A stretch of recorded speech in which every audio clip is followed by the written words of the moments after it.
சித்தி, ஏ சுப்பம்மா சித்தி.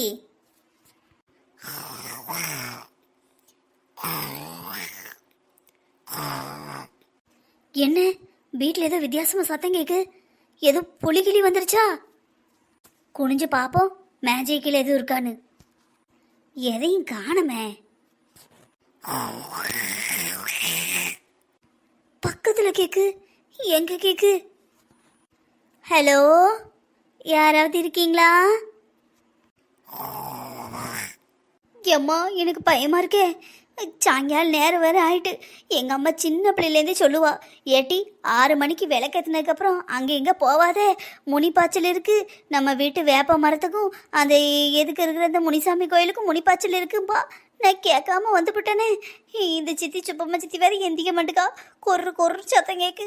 எனக்கு இது பேயா பூதமா பூனையா ஒன்றும் தெரிய மாட்டுக்க. சித்தி, ஏ சுப்பம்மா சித்தி, என்னாச்சு நமக்கு? நம்மளும் பேயோட வயசுல பேச ஆரம்பிச்சிட்டோம். ஒருவேளை அந்த தூக்கு படிச்ச தலை ராணி அக்கா, அவ பக்கத்து விடுதானே, அவ சுப்பம்மா சித்தி வீட்டுக்குள்ள எங்கேயாவது கிடப்பாளோ?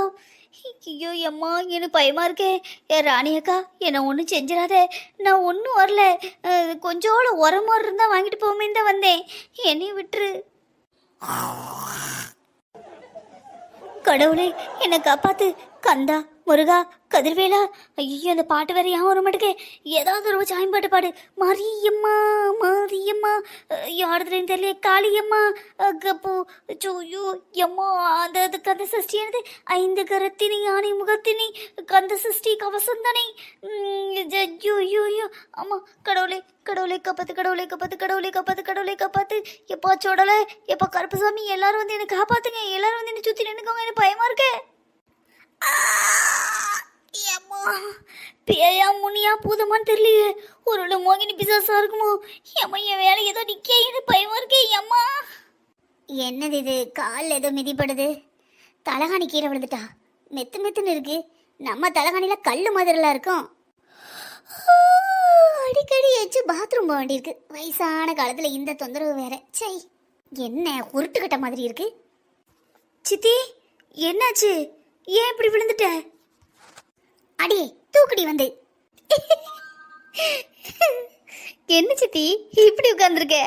ஏதோ அந்த முனி படத்துல அந்த லாரன்ஸ் தானே, அவர் இப்படிதான் உட்காந்துருப்பாரு தெரியுமா? அடியே, எவ்வளோ நேரத்துக்கு இங்க என்னடி உனக்கு வேலை?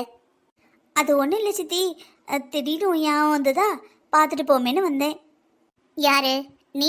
என்ன பார்க்க வந்த? சரி, என்ன எவ்வளோ நேரத்துக்கு வந்திருக்க? இல்லை சித்தி, இந்த உரைக்கி கொஞ்சம் மோர் வாங்கிட்டு போமேன்னு வந்தேன். சரி, மோருக்கு கிண்ணத்தை எங்க? சித்தி, கிண்ணத்தை எடுத்துகிட்டு வர மறந்துட்டேன். உங்கள் வீட்டு கிண்ணத்தில் கூடு, நான் நாளைக்கு கிண்ணத்தை திருப்பி கொண்டு வரேன். ஏண்டி, நானே வயசானவ, பாத்திரத்தை அலச முடியலன்னு 5-6 சின்ன பவுல் தான் வச்சுருந்தேன். அதையும் டெய்லி ஒன்றுன்னு வாங்கிட்டு போயிட்டேன். கொண்டு போனதை திரும்பி கொண்டு வந்தால் தானே அடுத்த தடவை கொடுக்க முடியும். இன்னும் உனக்கு சட்டியோடு தான் கொடுக்கணும். சித்தி, சட்டியில் கொடுக்குற அளவுக்கு நிறைய மோர் இருக்குன்னா நான் இதுக்கு உர ஊற்றணும். நீ ஒத்த ஆள். கொண்டா, நான் அப்படியே பானையோட கொண்டு போகிறேன். ஆமாட்டி, பானையும் கொண்டு போயிரு. நாளைக்கு சோறு பங்கு பானை இல்லாமல் நான் தட்டை தூக்கிட்டு வீடு வீடாக போகிறேன். எம்மா தாயே பிச்சை போடுங்கன்னு. சித்தி, நான் ஒன்றும் மோருக்காக வரல. இவ வள்ளி அக்கா வீட்டுக்கு போயிருந்தேன். அம்மாவை ஆதி ஓட்டி போயிட்டால. சரி, எனக்கு தெரியும் ஒரு வாரம் ஆகிட்டு அவட்ட கேட்கவும் இல்லை பார்க்கவும் இல்லை. ஏதாவது நினைப்பாள்ல, ஒன்றுக்கு ஒன்றா பழகியிருக்கோம், நம்மகிட்ட ஒன்றும் கேட்கலையே பார்க்கலையே நினைப்பாளேன்ட்டு 4 வார்த்தை ஆறுதலாக சொல்லுவோமேனு வீட்டுக்கு போனேன். சரி சித்தி, உனக்கு கேட்க விருப்பம் இல்லைன்னா சொல்லிடு. எங்கள் ஊர் கதையை கேட்க 1000 பேர் ஆசைப்பட்டு அளந்து போய் கிடக்காளுங்க. வெளியே போய் சொன்னோம்னா காப்பியும் டீயும் மிச்சரையும் தட்டில் கையில் வச்சுக்கிட்டு என்கிட்ட சொல்லு உங்ககிட்ட சொல்லும் பாளுங்க. நான் சொன்னோம்னா சரி சோரின்னு மூஞ்சி தொங்க போட்டுக்கிட்டு இருக்கேன். நான் போகிறேன். ஏண்டி, வீட்டுக்கு வந்தவா ஏ சித்தி, நீ எந்தின்னு கட்டிலுக்கு அந்த பக்கம் வந்து எழுப்ப மாட்டேன்? லூசு கும்பிட்ட மாதிரி என் காலு கடியில் படுத்து கிடந்து நான் தலானியா என்ன ஒன்று மிதித்து வலிக்கி விட்டு குப்பரை விழுந்து மூக்கு நாடி முதுகு எல்லாம் ஒரே அட்டி, எல்லாம் மரணாட்டி தான். உள்ள ஓம குத்தா இருக்கு. சிரிக்க முடியல, உட்கார முடியல, நானே குண்டியை கீழே வைக்க முடியலன்னு தலானி மேலே வச்சுட்டு உட்காந்துருக்கேன். நீ என்னன்னு சீரி சித்தி என்னை பாரு சித்தின்னு இருக்கேன். வந்ததை ஒழுங்கு மரியாதை சொல்லிட்டு போ, இதுக்கப்புறம் எனக்கு தூக்கமும் வராது. சாரி சித்தி, நான் வந்தனா நான் சுப்மா சித்தி சுப்மா சித்தின்னு தான் கூப்பிட்டேன். நீ என்னன்னு கேட்கல. திடீர்னு வீட்டுக்குள்ள வாரேன், அப்படி ஒரு சத்தம், இடி மின்னல் வந்ததுன்னா என்ன சத்தம் கேட்கும், அந்த மாதிரி கொர்ரு கொர்ரு கொர்ருன்னு. நானும் வீடெல்லாம் சுற்றி சுற்றி பார்த்தேன். கட்டில் கீழே பார்த்தேன், டேபிள் கடியில் பார்த்தேன், வாசக்கதவு கடியில் பார்த்தேன், எல்லா இடத்துலையும் பார்த்துட்டேன். ஆனால் சத்தம் பக்கத்துலேருந்து வந்தது. அப்புறம் நீ எஞ்சதுக்கு அப்புறம் பார்த்தா சத்தம் காணாமல் போயிட்டு. சித்தி, நான் சொல்கிறேன், தப்பாக நினைக்காத. நம்ம கோடாங்கி இருக்காருல, அவரை கூப்பிட்டு மந்திரிச்சிரு. வீட்டுக்குள்ளே ஏதோ இருக்கிற மாதிரி இருக்கு. நான் கொஞ்ச நேரம் இருந்துட்டு போயிடுவேன். நீ வயசானவா, ஒத்தியில இருப்ப. உன் நல்லதுக்கு தான் சொல்லுதேன். ஏட்டி, அதில் தூங்கும்போது வயசாயிட்டு எனக்கு கொரட்டை வந்திருக்கும். கொரட்டை சத்தம் தான் கொர்ரு கொர்ருன்னு வரும். வேற இங்கே என்ன கொர்ரு கொர்ருன்னு இருக்கு? ஐயய்ய, அது அப்போ கொரட்டை சத்தமா? என்ன ஐயய்ய, இவ கொரட்டையே விட மாட்டா பாரு. சித்தி, எனக்கெல்லாம் கொரட்டை வராது. அதான் உன் மாமன் சொல்லுதானே, எங்கள் அம்மா கொரட்டை விட்டா வீட்டில் ஒரு ஆள் தூங்க முடியாதுன்னு. சித்தி, இப்போ நீ என் கொரட்டையை பற்றி தெரிஞ்சுக்கணுமா, இல்லை வள்ளி வீட்டில் என்ன நடந்ததுன்னு தெரிஞ்சுக்கணுமா? சரி, சொல்லு சொல்லு, சொல்லி தொலை. இந்த பாரு சித்தி, நீ ஒன்றும் ஒரு இன்ட்ரெஸ்ட் இல்லாமலாம் கேட்காண்டா. நான் கிளம்புதேன், எங்கள் வீட்டுக்கு போகிறேன். ஏட்டி, என் காலுக்கு நேரம் இருக்கே, ஒரு மிதி மிதிச்சேன்னு வச்சுக்கோ, குண்டலக்க மண்டலக்க அடிச்சிருவேன். ஒழுங்கு மரியாதையே திரும்பு. என்னாச்சுன்னு சொல்லிட்டு போ. வயசான ஆளுக்கு தூங்கும்போது ஏன்டி எழுப்புறீங்க? எழுப்பிட்டீங்கன்னா மறுபடியும் தூக்கம் வருமா? சொல்லு. சித்தி, அதுக்கு நீ பகலில் தூங்காமல் இருக்கணும்.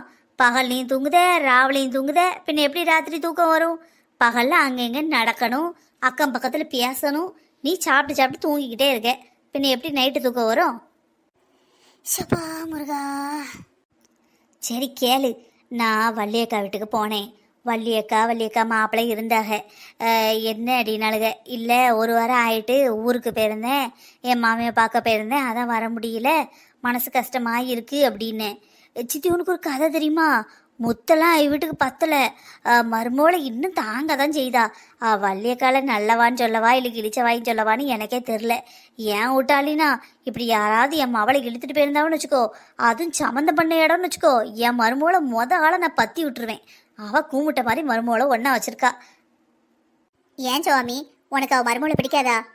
பிடிக்காம என்ன, அதெல்லாம் நல்லா பிடிக்கும். வள்ளியக்கா கூட வீட்டுக்கு போனால் காப்பி குடிக்கியா, டீ குடிக்கியா அப்படின்னு கேட்பா. அடுப்பு வீட்டில் போய் அடுப்பு பற்ற வைக்க மாட்டா. ஆனால் வள்ளியக்கா மருமக முத்து ஆளாக போய் காஃபியை போட்டு கையில் வந்து கொடுத்துட்டு தான் எத்த வாங்கன்னு கேட்பா. நல்ல பிள்ளை தான். உன் கேரக்டரையே புரிஞ்சுக்க முடியலையே. சித்தி, என் கேரக்டர் எனக்கே புரியாது. அந்த கருமத்தை விடு. நம்ம கேரக்டர் என்ன ஏதுன்னு தெரிஞ்சு இப்போ என்ன ஆக போகுது? கதையை கேளு. பேசிக்கிட்டு இருக்கோம். அந்த யார் அந்த பிள்ளை ஆதி புருஷன் கிருஷ்ணமா அடிச்சு விட்டாவலாம்ல. என்ன சொல்லுத? ஆமாம், அடிச்சு விட்டாவலாம். அது அந்த பிள்ளை முத்துக்கு தெரியாது. உடுக்கு இவங்க எல்லாரும் சேர்ந்து மறைச்சிட்டாவலாம். என்கிட்ட பேசும்போது அந்த வளமை தற்செயலாக வந்திருக்கு. அப்போ தான் அந்த பிள்ளை அந்த வரத்து வருது. எங்கள் அண்ணன் நீங்கள் எப்படி அடிக்கதாச்சு, அப்படி இப்படி ஆனா பூனை, எப்பா என்ன பேச்சு பேசுது. இருந்தாலும் பரவாயில்ல, பாசக்கார பிள்ளை தான். அவங்க அண்ணனுக்கு ஒன்றுன்னா விடுவாளானே. ஆமாம், அண்ணனுக்கு ஒன்றுனா சண்டை போட வேண்டியதான். ஆனால் சமந்தியை அவங்க அண்ணக்காரன் கடத்திட்டு போயிட்டோம்னா மறுபடியும் எதுக்கு அண்ணக்காரனுக்கு சப்போர்ட் பண்ணுதா? அவங்க அண்ணன் பண்ண தப்பு தானே. கல்யாணத்துக்கு இருந்த பிள்ளையை யாருக்கும் தெரியாமல் கடத்தி கொண்டு போய் வச்சு ஒரு வாரத்துக்கு அப்புறம் கொண்டு வந்து விட்டுருக்கான். அவங்க தங்கச்சி அவங்க அக்கான்னு இப்படிலாம் நடப்பானுங்களா? சித்தி, எனக்கு என்னமோ அந்த பிள்ளை மூஞ்ச பார்த்தா அப்படி தெரியலை. மூஞ்சி அவ்வளோ அழகாக இருக்குது. வெக்கத்தில் அப்படி செவந்து போயிருக்கு. அவளெல்லாம் கடத்திட்டு போய் கல்யாணம் பண்ணிட்டுலாம் வாய்ப்பு இல்லை. இந்த புள்ள தான் அவனை கடத்திட்டு போயிருக்கணும். என்ன சொல்லுத? ஆமாம், நான் பேசிக்கிட்டு இருக்கும்போது தான் அந்த பிள்ளை வந்துச்சு. நான் பார்த்தோம்ல அவளை. ஏட்டி, அப்போ நீ இருக்கும்போது அவன் வந்தாளா? ஆமாம் சித்தி, நான் இருக்கும்போது தான் வந்தா. சரி, அப்புறம் என்னாச்சு? ஒன்றுக்கு ஒன்று பேச வைக்க, என் வீட்டுக்குள்ளே நீ எப்படி வரதாச்சு, எப்படி போகிறதாச்சு, துரோகம் பண்ணிட்ட, அது பண்ணிட்டேன், இது பண்ணிட்டேன்னு ஒரே சண்டை. சரி, என்ன சரி? அவ்வளோதான். அதெல்லாம் சரி, நான் வீட்டுக்கு வந்துட்டேன். நீ சொல்கிறது நம்புற மாதிரி இல்லையே. ஒரு இடத்துல தூரமாக சண்டை நடந்தால் கூட குடு குடு குடு குடுன்னு போய் பார்ப்பேன். இப்போ என்ன, சண்டை ஆரம்பிக்கும் போதே வீட்டுக்கு திரும்பி வந்திருக்க? என்ன விஷயம்? சித்தி, அந்த பிள்ளை ஆதி என் மேலே பாசமாக சித்தி சித்தின்னு இருக்கும். அந்த முத்து எத்தேன்னு இருப்பா. அக்கா வள்ளி அக்கா என்ன சுவாமிங்கிறதுக்கு அடுத்த வார்த்தை பேச மாட்டா. இந்த 3 பேருமே எனக்கு ரொம்ப முக்கியம். இப்போ 3 பேரும் ஒரே இடத்துல சண்டை போடுதாவ. இப்போ நான் இருந்தேன்னு வச்சுக்கோயேன், என்ன செய்வாவ? பக்கத்தில் இருக்கிற ஆள்கிட்ட, தாயே நீயே சொல்லு, இது கரெக்டு தானே, இது தப்பு தானே பாவ. நம்ம ஒரு ஆளுக்கு சப்போர்ட் பண்ணால் 2 ஆள் கோவப்படுவாவ. நம்ம பொது ஆள், நம்மளுக்கு எல்லாரும் வேணும். நம்ம இன்னைக்கு இது சரி இது தப்புன்னு சொல்லிடுவோம். நாளைக்கு ஒரே குடும்பம், அவங்க எல்லாம் ஒன்று சேர்ந்துருவாவ, நம்மளை எதிரியாக்கிடுவாவ. நம்மளுக்கு தேவையா? அதான் நான் வந்துட்டேன். அடி பாவி, ஏண்டி நீயும் வள்ளியும் சொந்த சித்தி மக்க பெரியம்மா மக்க தானே? யாரோ மாதிரி நமக்கு என்னன்னு வந்திருக்க? ஆமா சித்தி, இந்த மாதிரி நிறைய விஷயங்களை நான் ஊரில் பார்த்துருக்கேன். எல்லாம் நம்ம அக்கா பிள்ளைகளு, நம்ம மைனி பிள்ளைகளு, நம்ம பிள்ளைகளுன்ட்டு போய் நிற்பாளுக. கடைசியில் பார்த்தோன்னா சண்டை இருந்ததுன்னா மூஞ்சி தூக்கி போட்டு போவாளுக. பட் ராசி ஆகிட்டாவுன்னா எல்லா பழியும் தூக்கி வந்தவி மேலே தான் போட்டுருவாவே. அதனால யாரும் சண்டை போட்டாவும் வச்சுக்கோயேன், அதுக்கு இடையிலலாம் நம்ம போகக்கூடாது சித்தி. அது என்னவோ உண்மைதான். எங்களை மாதிரிலாம் யார் இந்த காலத்தில் பொறுமையாக இருப்பா? என்ன சித்தி, நீ ரொம்ப பொறுமையான ஆளுங்கிற, ஆனால் எல்லாரும் உன்னைய பொல்லாதவாங்கவ. என்னை எவட்டி பொல்லாதவானா?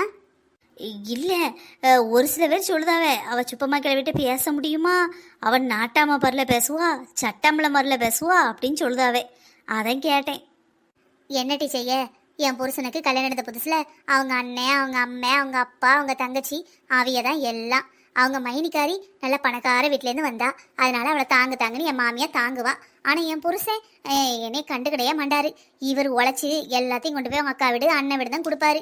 இவ்வளவு ஏன், நாங்கள் காட்டில் வேலை பார்த்துக்கிட்டு இருந்தோம், என் சொக்காரி ஒரு நாள் வந்துட்டு என் தாலி அறுத்து போட்டுட்டாளே, அதை அந்த மனுஷன் கேட்பாருன்னு அழுதோம்னா நீ ஏதாவது சொல்லியிருப்பா, எங்கள் மைனி ஏதாவது செஞ்சிருப்பா அப்படின்னு சொல்லிட்டாரு. என் தலை விதி அது. நான் ஒன்றும் சொல்லலைங்கிறத விட ஒன்றும் சொல்ல முடியலை. என்ன செய்ய, அந்த காலத்தில் அண்ணன் தம்பி அக்கா தங்கச்சின்னு அவ்வளோ ஒத்துமையாக இருந்தாளுங்க. வீட்டுக்கு வந்த மருமக்க மாற தள்ளி தான் வைப்பாங்க. அண்ணன் தம்பிக்குள்ள 1000 சண்டை வரும், ஆனால் பொண்டாட்டி மாற உள்ள விட மாட்டாங்க. இந்த காலத்தில் அப்படியா இருக்கு? மருமக்க மாற வைக்கிறது தான் சட்டம்னு இருக்கு. ஆமாம் சித்தி, ஆனால் அதுக்காக மருமக்குமாரும் நம்ம வீட்டு பிள்ளைகள் தானே. நம்ம வீட்டுக்கு வந்துட்டாவன்னா நம்ம குடும்பத்தில் ஒரு ஆள் தானே, அவையில நம்ம நல்லா பார்த்துக்கணும்ல. ஆமாம், போ என்ன பார்த்தாலும் நம்ம மேலே இதுக்கு பாசம் வராது. மாமியா என்ன தான் பாசத்தை கொட்டி கொட்டி பார்த்தாலும் அவிய அப்பா அம்மா மேலே தான் பாசம் இருக்கும். அவரோட தாய் தகப்பேனா உருகும், நம்ம மேலெல்லாம் உருவாது. நம்ம சோத்து அது என்ன சேர்த்து வச்ச சோத்துக்கு உருவாவே, பணத்துக்கு உருவாவே, நம்ம பிள்ளையவே கட்டிக்கிடுவாவே, வாரிசு நம்ம வாரிசுன்னு சொல்லுவாவே. ஆனால் பாசம்லாம் அவரோட தாய் தகப்ப மேலே தான் இருக்கும். அப்படிலாம் சொல்லாத சித்தி, இந்த காலத்தில் மருமக்குமாரெலாம் சில பிள்ளைகள் நல்லா பார்க்காவ. நான் நல்லா பார்க்குற பிள்ளைகளெல்லாம் எதுவும் சொல்லலாமா? சில பேர் இருக்காளுங்க, மாமியாவுக்கு வயசு இருக்கும்போது பிள்ளையில வழக்க யூஸ் பண்ணிக்கிட்டாவே, அவங்க வேலைக்கு போறாவே, மாமியா வீட்டை பார்த்துக்கிட்டதா வச்சுக்கிட்டாவே. அதே மாமியாவுக்கு உடம்பு சரியில்லைன்னா நம்ம பாரமாயிடுதோம். என்ன செய்ய, இப்போ என் மாவனையும் மருமூலையும் பாரு, எங்கேயோ ஒரு ஊரில் இருக்காவே. நான் ஒத்தையில கிடைக்கேன். நான் இருக்கனா செத்தனா சாப்பிட்டனா எதை பற்றியும் கவலை கிடையாது. நான் ஃபோன் பண்ணாலும் என் மாமன் படிக்கான், என் மாமன் அங்கே போயிருக்கான் இங்கே போயிருக்கான்றதாவே. என் பேரண்ட்டை கூட என்னை ஃபோன் பேச விட மாட்டேக்காவே. நானும் முதல்ல அடிக்கடி ஃபோன் பண்ணுவேன். இப்போ எனக்கே சலிச்சு போச்சு. அவளுக்கு என்ன ஃபோன் பண்ண தெரியாமலா இருக்காவே? இந்த காலத்து பிள்ளைகள் எப்போ பார்த்தாலும் ஃபோனில் தான் இருக்குது. அவளுக்கு பேச பிடிக்கல, இருந்துக்கிட்டாவே. நம்மளும் நம்ம பாட்டை பார்ப்போம். உசுருன்னு கடவுள் கொடுத்துருக்கான், வாழ்கிற வரைக்கும் நம்ம தலை விதி, இருக்கிற வரைக்கும் இருந்துட்டு போய் சேருவோம். நம்மளா ஏதாவது பண்ணிக்கலான்னு பார்த்தா அது கடவுளுக்கு பண்ணுற துரோகம்ல. அதான் பேசாமல் சாப்பிட்டுட்டு என் பாட்டுக்கு வீட்டுக்குள்ளே இருக்கேன். வெளியே போய் சண்டை கண்டன் வந்துச்சுன்னு வச்சுக்கோயேன், எனக்குன்னு யார் சப்போர்ட்டுக்கு வருவா சொல்லு? சித்தி, நான் ஒன்று பொல்லாதவாள்லாம் நினச்சேன். நீ யார்ட்டையும் அவ்வளோ பேசியே மண்டியா? அப்போ இந்த சித்தி சரியில்லை, அவளுக்கு எதுக்கு உம்முன்னு இருக்கா? கூட ஃப்ரெண்டு கிடையாது, பக்கத்து வீட்டில் பேச மாட்டுக்கா, சொந்தக்காரங்க கூட ஒன்று மண்ணுமா இருக்க மாட்டுக்கா அப்படின்னு உன்னைய பற்றி தப்பாக தான் நினச்சேன். நிறைய பேர் அப்படி தான் சொன்னாவே, அவள் சரியான மூஞ்சரே அப்படி இப்படின்னாவே. ஆனால் உன்கிட்ட பேச தான் தெரியுதுன்னே. ஒரு வாழ்க்கையில் நிறைய அனுபவிச்சிருப்பாவே, அதுக்கு ஏற்ற மாதிரி தான் இருப்பாவே. என்ன செய்ய சுவாமி, என்ன சொந்தம் என்ன பந்தம்? உன்கிட்ட 100 ரூபா இருக்கா, 4 பேர் வருவாவே. நீ கஷ்டப்பட்டா அந்த 4 பேர் வரமாட்டாங்க. இன்னொரு ரகம் இருக்கு, நீங்க பணம் கொடுக்கணும்ல எதிர்பார்க்க மாட்டாங்க, ஆனா உன்கிட்ட பணம் இருக்கணும். நீ பெரிய பணக்காரியா இருந்தா இது எங்க சித்தி, இது எங்க அத்தை, இது எங்க ஆச்சிம்பாங்க. அதே இது நீ கஷ்டப்பட்டேன்னு வச்சுக்கோயேன், நீயே போய் நல்லா இருக்கீங்களா அப்படின்னு கேட்டா கூட அப்படின்ட்டு போயிடுவாங்க. இந்த வாழ்க்கையில இந்த வயசுக்கு எவ்வளவோ பார்த்தாச்சுமா. இருக்க இருக்க மனசுக்கு பாரமா தான் இருக்கு. கடவுள் என்னை கூப்பிடுவான்னு காத்துக்கிட்டு கிடக்கேன். சரி சித்தி, கவலைப்படாத. உனக்கு நாங்களாம் இருக்கோம்ல, உனக்கு எதுனா நாங்கள் பார்த்துக்கிடுவோம். இப்போ ஓரளவுக்கு நீ நடமாடுதே, சோறு கீறு பொங்கிக்கிடுதே. உனக்கு வயசானா உன் மருமக தான் அது பார்க்கணும், உன் மவன் தான் அது பார்க்கணும் அவசியம் கிடையாது. நான் உன்னை பார்த்துக்கிடுதேன், நீ கவலைப்படாமல் இரி. சரிடி சரி, உயிரோடு இருக்கிற வரைக்கும் எல்லாம் தெரியும். செத்து போனதுக்கப்புறம் நம்ம கண்ணு முழிச்சா பார்க்க போகிறோம். எது நடக்கும் நடக்கட்டும். அத்தை வந்துட்டீங்களா?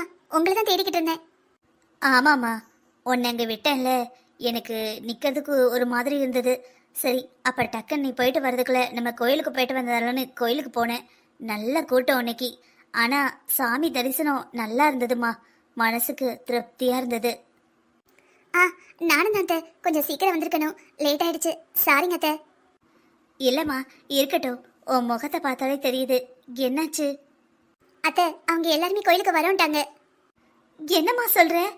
அப்ப யாருக்கும் கோபம் இல்லையா? எல்லாரும் வரேன்ட்டாங்களா? ஆமாங்க அத்தை, எல்லாருக்கும் நடந்த உண்மையை எடுத்து சொன்னேன். அவர் மேல எந்த தப்பும் இல்லைன்னு சொன்னேன். எல்லாரும் புரிஞ்சுக்கிட்டாங்க அத்தை. அப்பா முருகா, நான் வேண்டது எப்பவுமே வீண் போகலம்மா.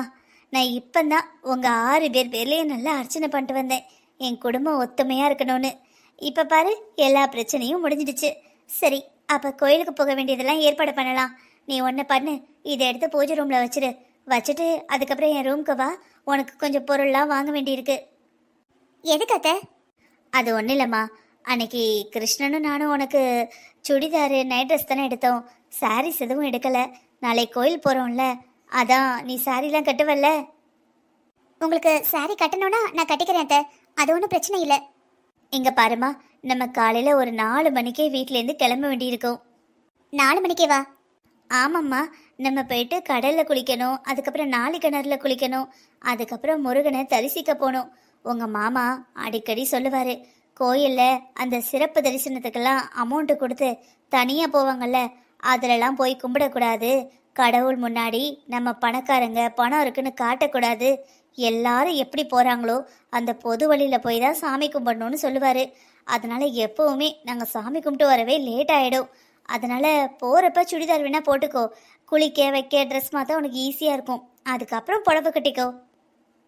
சரிங்க அத்தை. உனக்கு வேறு ஏதாவது வேணுமாம்மா? இல்லை அத்தை, எனக்கு எதுவும் வேணாம். சாப்பிட்டியா? சாப்பிட்டேன் அத்தை, இடியாப்பம் சாப்பிட்டேன். இடியாப்பம்மா? நம்ம வீட்டில் இன்னைக்கு இடியாப்பம் பண்ணலையே. இல்லை அத்தை, அம்மா வீட்டுக்கு போயிருந்தேன்ல, அதான் அம்மா ஊட்டி விட்டாங்க. இப்போந்தாம்மா எனக்கு சந்தோஷமா இருக்கு. சரி, இதை எடுத்துட்டு போ. எடுத்து போயிட்டு பூஜை ரூம்ல வச்சிரு. அப்புறம் உங்க அக்கா மீனாவை நான் வர சொன்னேன்னு சொல்லு, சரியா?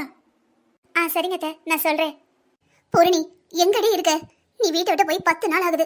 எப்பவும் 2-3 நாள்ல திரும்பி வந்துடுவேன். உனக்கு எங்க இருக்கியோ என்ன ஆச்சோ பயமா இருக்குடி. அம்மா, ச்சே, எப்ப பார்த்தாலும் அவ பக்கத்துல நின்று அம்மா அம்மான்னு கூப்பிட்ட மாதிரியே இருக்கு. எங்க தான் போனாலும் நான் அவளை நினைச்சு எவ்வளவு கவலைப்படுறேன். அம்மா ஒருத்தி வீட்டுல இருப்பாளே, நம்மள தேடுவாளேன்னு ஏதாவது கவலை இருக்கா? இவங்க அப்பாக்கு அதுக்கு மேல எப்ப பாரு பிசினஸ் பிசினஸ் பிசினஸ். இவ்வளவு சொத்து வச்சோம், ஒத்த பிள்ளை வச்சிருக்கோம். அந்த பிள்ளைய பார்க்கறத விட்டுட்டு எப்ப பார்த்தாலும் பிசினஸ் அலைதாரு. அம்மா. பூரணி, வந்துட்டியாடி தங்கம்? எங்கடி போன? வந்துட்டேம்மா.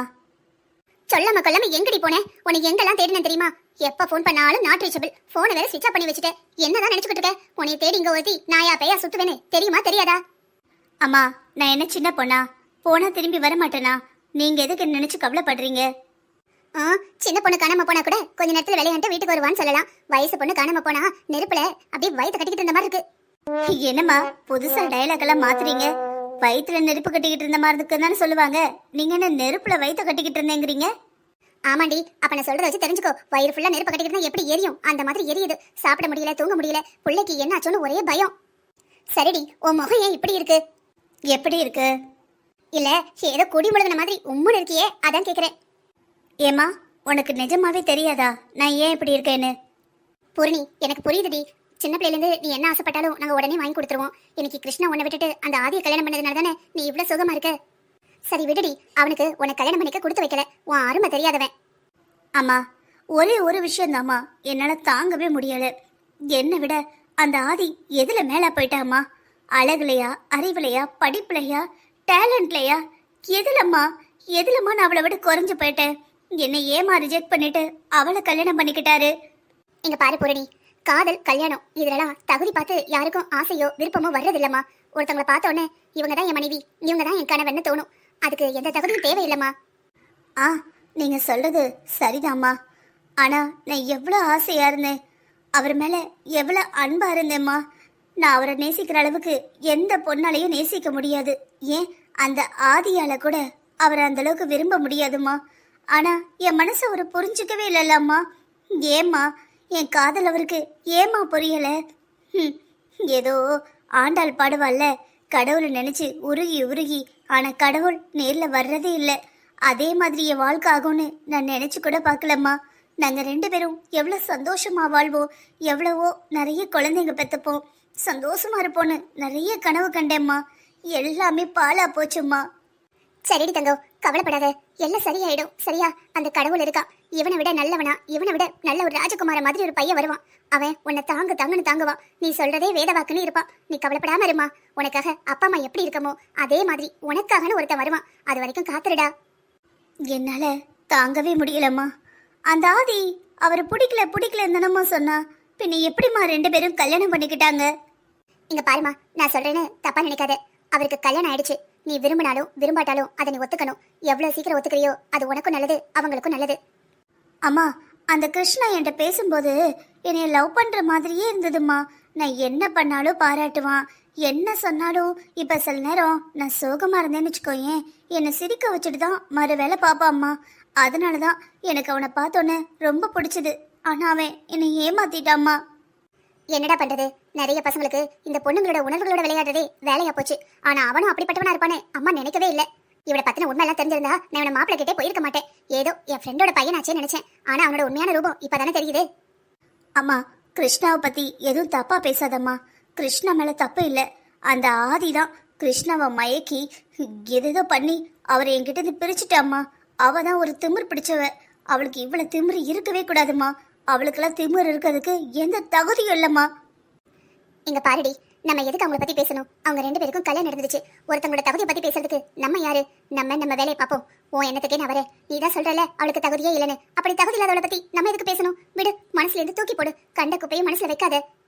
எப்படிம்மா என்னை விட்டுட்டு டக்குன்னு அவளை கல்யாணம் பண்ணிக்கிட்டாரு? இங்க பாரு பூரணி, எல்லா ஆம்பளை பசங்களும் நிறைய பேர் இப்படிதான் இருக்காங்க. எல்லாத்தையும் நல்லா பேசுவானுங்க. பார்த்தா அதுதான் சொல்லுவாங்களே, வாழைப்பழம் மாதிரி பேசுவான் மேம் அப்படின்னு. அந்த மாதிரி வாழைப்பழம் மாதிரி பேசுவானுங்க. ஆனா அவங்களுக்குன்னு ஒரு பொண்ணை ஃபிக்ஸ் பண்ணி வச்சிருப்பானுங்க. அவளதான் கட்டுவாங்க. சவத்தை எவ்வளவு பிடிச்சிருக்கோ அவளே லவ் பண்ணி தொலைய வேண்டியதானே அப்படின்னா மனசை புரிஞ்சுக்கணும், நாங்க ஃப்ரெண்ட்லியா பழகணும், பெஸ்டியா பழகணும், என்னென்னவோ காது குத்துவானுங்க. என்ன செய்ய சொல்லுத, பொம்பளை பிள்ளைய நம்ம தான் கவனமா இருக்கணும். நீ இப்படியே பேசிக்கிட்டு இருந்தேன்னு வச்சுக்கோயேன், எல்லாரும் உன்னைய பத்தி தான் தப்பா பேசுவாங்க. பூரணி கேரக்டர் சரியில்லைன்னு சொல்லுவாங்க. என்னம்மா, அவன் எனக்கு துரோகம் பண்ணிட்டு போயிட்டான், என்னோட கேரக்டர் சரியில்லைன்னு சொல்லுவாங்களா? கடைசியில அவனை மயக்கிட்டு போன ஆதி நல்லவ, அவனையே நினைச்சிட்டு ஏங்கி தவிச்சுக்கிட்டு இருக்கேன்னா கெட்டவ இல்லம்மா. ஏண்டி, எப்படி இருந்தாலும் அடுத்தவ புருஷனை நினைக்கிறது தப்பு தானம்மா? அம்மா, நான் ஒன்னும் ஆதியோட புருஷனை லவ் பண்ணலம்மா. நான் லவ் பண்ணவனை தான் ஆதி கல்யாணம் பண்ணியிருக்கிறா. அவளுக்கு எவ்வளவு தைரியம் இருந்தா அவரை கல்யாணம் பண்ணியிருப்பா? அவரோட பக்கத்துல நிக்க கூட அவளுக்கு தகுதி இல்லம்மா. அவ கம்பெனியில வேலை பார்க்குற லட்சக்கணக்கானங்கள அவளும் ஒருத்தி. அந்த தகுதி மட்டும்தான் அவளுக்கு. அவர் கூட இருக்க, அவரை கட்டி பிடிக்க, அவர் கூட பெட்டை ஷேர் பண்ணிக்க, அவரோட பிள்ளைங்களை சுமக்க எந்த தகுதி அவளுக்கு கிடையாது. இந்த வீடியோ பார்க்குற எல்லாருக்கும் ரொம்ப நன்றிங்க.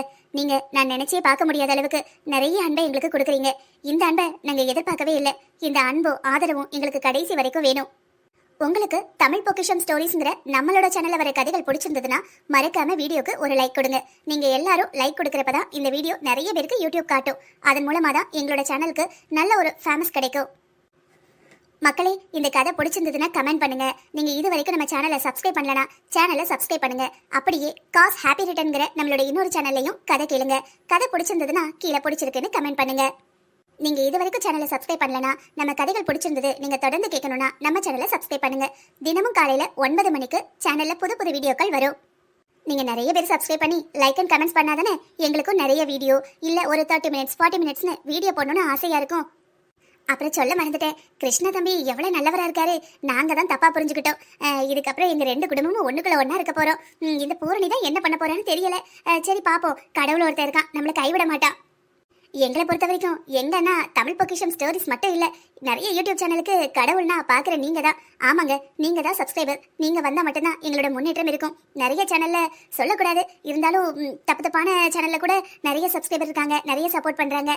இருந்தாலும் எங்களை மாதிரி சின்ன சின்ன சேனல்ல உங்களுக்கு பிடிச்ச கதைகள் வந்ததுன்னா நீங்க சப்ஸ்கிரைப் பண்ணீங்கன்னா அதன் மூலமா எங்கள நிறைய பேருக்கும் அது ஒரு மோட்டிவேஷனா இருக்கும்.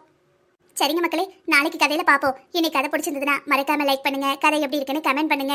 அப்புறம் எப்பவும் சொல்றதுதான், சேனலை நீங்க சப்ஸ்கிரைப் பண்ண மறந்துருந்தீங்கன்னா சேனலை சப்ஸ்கிரைப் பண்ணிட்டு பக்கத்துல இருக்கிற பெல் ஐக்கானையும் கிளிக் பண்ணி வச்சுக்கோங்க. அப்பதான் வீடியோ போட்ட உடனே வரும். முடிஞ்ச அளவு டெய்லி 9 மணிக்கு வீடியோ போட பாக்கேன். முடியலன்னா கொஞ்சம் லேட்டா வரும். அட்ஜஸ்ட் பண்ணிக்கோங்க மக்களே.